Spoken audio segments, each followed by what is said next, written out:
YouTube पे यह दो मूवी को बहुत जल्द रिलीज किया जाएगा। तो जी हाँ नमस्कार दोस्तों, एक बार फिर से फिल्मी स्टार डस्ट इन चैनल में आप सभी भोजपुरिया दर्शकों को स्वागत है। तो दोस्तों आज हम बताएंगे कि यह दो मूवी की यूट्यूब पे कब रिलीज किया जाएगा, किस चैनल पे रिलीज किया जाएगा और कितने तारीख को रिलीज किया जाएगा। तो मैं पूरे जानकारी के साथ बताऊंगा, तो वीडियो में आप लोग अंत तक जरूर बने रहिएगा। साथ ही मेरे चैनल फिल्मी स्टार डस्ट इन चैनल पे नए होंगे तो इस चैनल को भी आप लोग सब्सक्राइब कीजिएगा, ताकि आप लोगों के बीच भोजपुरी फिल्म से जुड़ी हर छोटी बड़ी खबर सबसे पहले पहुंच जाए। तो दोस्तों फर्स्ट मूवी का नाम है सरस्वती। इस फिल्म को 13 जुलाई को रिलीज किया जाएगा सुबह 8 बजे B4 के यूट्यूब चैनल पे और फुल मूवी रिलीज किया जाएगा। बहुत ही पारिवारिक मूवी है, तो आप लोग इस फिल्म को जरूर देखिएगा। इसमें स्टार कास्ट की बात करते हैं, स्टार कास्ट में नजर आएंगे यामिनी सिंह, कुणाल सिंह और मनोज सिंह टाइगर। अब हम दूसरी मूवी का बात करें, दूसरी मूवी का नाम है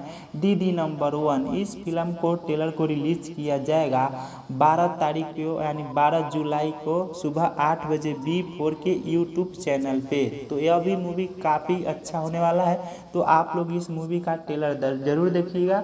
दीदी नंबर 1 इस फिल्म में स्टार कास्ट किए हैं रानी चटर्जी और कुछ अन्य नए कलाकार। तो दोस्तों यही अभी तक का जानकारी था। तो आप लोग को सही लगा होगा तो वीडियो को लाइक कीजिए और हमारे चैनल फिल्मी स्टार डस्ट इन चैनल पे नए हैं तो इस चैनल को भी आप लोग सब्सक्राइब कीजिए और वीडियो को आगे दोस्तों के साथ शेयर कीजिए। मैं मिलता हूँ किसी नए वीडियो में, तब तक के लिए दीजिए इजाज़त। धन्यवाद।